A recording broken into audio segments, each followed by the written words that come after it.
क्या ये जायज़ है? नहीं, ये जायज़ तो नहीं है। और आपके माध्यम से लगाता है तो उसके हटा दिए जाते हैं और अपने खुद के लगा दिए इतने। बिल्कुल, ये तो सरकार को देखना चाहिए कि ये नियमों के अंतर्गत जो भी है, मैं डीसी साहब से कहूँगा कि इसके लिए कोई ना कोई एक्शन ले और बाकायदा परमिशन ली गई है नहीं ली गई है। और एक चीज़ आप ही अभी सवाल पूछ रहे थे मेरे साथी भाई से कि ये क्या होंगे नहीं होंगे कार्य। पहली बात से 10 साल से जनता के हकों की आवाज़ जो यहाँ से बीजेपी से टिकट मांग रहे हैं, क्या उनका हक नहीं है कि वो अपनी मांगे बताएं कि इस फरीदाबाद लोकसभा को मेट्रो मिलनी चाहिए नहीं मिलनी चाहिए? क्या फरीदाबाद से यहाँ से बाटा मेट्रो से गुड़गांव तक मेट्रो, क्या फरीदाबाद से पलवल मेट्रो? मांगने में और करने में ज़मीन आसमान का फ़र्क है। वादे बहुत होते हैं, चुनावी वादे नहीं कहूँगा, चुनावी वादे बहुत होते हैं, मगर अमल कितना होता है ये आपको भी पता और जनता भी जानती है। ये अमल करवाने के लिए तो आपके माध्यम से, आज मैं आपके माध्यम से क्या सारे माध्यम से, मीडिया के जितने भी माध्यम से उसके लिए बोलता रहता हूँ कि जब तक इस लोकसभा के अंदर जनता जागरूक नहीं होगी इन महत्वपूर्ण मुद्दों के लिए, क्योंकि रोजगार देने में हैवी इंडस्ट्री मिनिस्टर फेल हो गए हैं और अलग अलग बहाने बनाते हैं। जिस चीज़ के लिए पूछ लीजिए आप, टोल के लिए पूछ लीजिए तो वो बोल देते थे कि मेरे को मालूम नहीं है टोल के लिए कैसे होता था।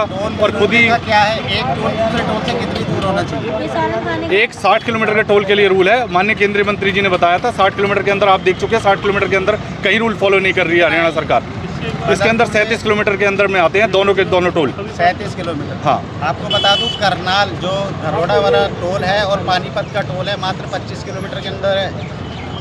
तो यही तो है, घोषणाएं कर देते हैं। और जब आपको पता है कि आधा भी नहीं है वो, तो आपको खुद पता है कि माननीय केंद्रीय मंत्री नितिन गडकरी जी ने संसद के अंदर बोला था कि 60 किलोमीटर के अंदर में कोई टोल नहीं होना चाहिए, लेकिन इस हरियाणा के अंदर 150 से ज़्यादा टोल हैं जो 60 किलोमीटर के अंडर में आ रहे हैं। तो इन 60 किलोमीटर के टोल के लिए अभियान जो मैंने छेड़ा हुआ है, क्या फरीदाबाद लोकसभा के लिए सबसे पहले है कि ये टोल मुक्त अभियान रहेगा, इस फरीदाबाद को टोल मुक्त करना है। और मैं बता देता हूँ, पंजाब के अंदर हमारी सरकार ने ऑलरेडी कर चुके हैं, जिसके अंदर 24 टोल हमने फ्री किए हैं। और क्या हरियाणा सरकार नहीं कर सकती? बिल्कुल हाईवे से हटे हैं। आप यहाँ से लुधियाना जाइए, उसके अंदर मेरे पास लिस्ट भी है, वो आपको अगली बार मैं चैनल के माध्यम से जितने बड़े चैनल हैं उसमें दिखा चुका हूँ। जो सबसे महंगा टोल है आपका शुरू ही पहला अम्बाला क्रॉस करते ही राजपुरा का टोल, उसके बाद देखेंगे आप हटा चुके हैं। वो पहला सबसे महंगा टोल है वो हटा चुके हैं। आपको देखोगे लिस्ट के अंदर ऑलरेडी है, इसीलिए आपके माध्यम से बताना चाहता हूँ 24 टोल हम हटा चुके हैं पंजाब के अंदर, और हरियाणा के अंदर एक टोल नहीं हटा है। मेट्रो का मुद्दा ये केंद्रीय मंत्री जी के मुद्दे हैं, आपको स्टेडियम का मुद्दा आपका है, मझावली पुल का मुद्दा आपका है। तो जो महत्वपूर्ण मुद्दे हैं, रोजगार देने का मुद्दा आपका है। रोजगार के लिए मैंने आपको ज़मीन उपलब्ध करा दी है मंत्री जी को आज। अगर ये बोलते हैं कि मैं अगला बार आता हूँ, आइचर वाली बिल्कुल ज़मीन उपलब्ध है। आपको ज़मीन खरीदने की ज़रूरत नहीं है कि आपको किसी इंडस्ट्री को बोलना है कि आप खरीदिए, आके यहाँ पे प्लांट लगाइए, आइचर के मालिक से बात कीजिए।